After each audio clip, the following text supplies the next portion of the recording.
Kung pupunta kayo dito guys, make sure na mayroon kayong extra damit, shorts and underwear para pag naisipan yung maligo ay makakaligo kayo. Libre lang naman dito and parking lang yung babayaran nyo. Tara, samahan nyo ako. Ikot ko kayo for a quick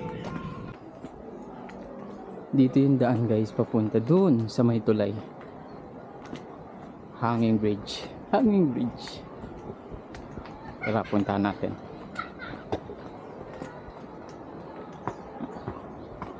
Ayan siya.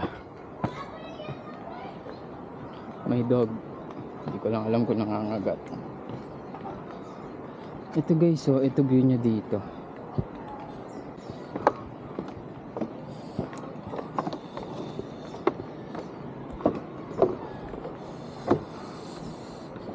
Ito yung view niya dito guys.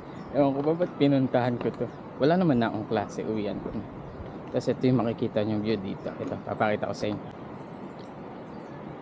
Ito yung view dito sa may bandang hanging bridge. Wala pa tayo sa mismong Wawa Dam guys. Ayan. Ito yung hanging bridge nila. Medyo oldie na yata to. Gumagalaw yung tulay. Ayan yung view.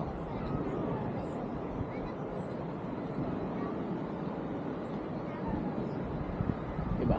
Ang ganda. May mga batang dumaan na yun. Makita nila nagbibideo.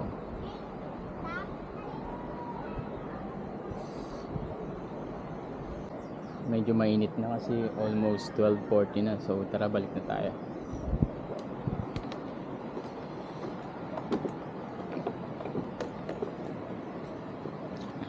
Ganito yung daanan dito.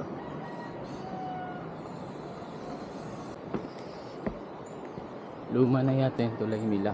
Hindi ko lang alam kung kailan ito ginawa. Pero mukhang matibay pa naman siya. Madami dumadaan yung mga taga dun sa kabilang baryo.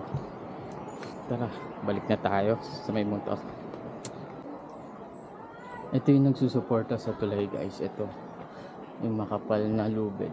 Ayan, magkabilaan sila. Tapos may mga lokal dito.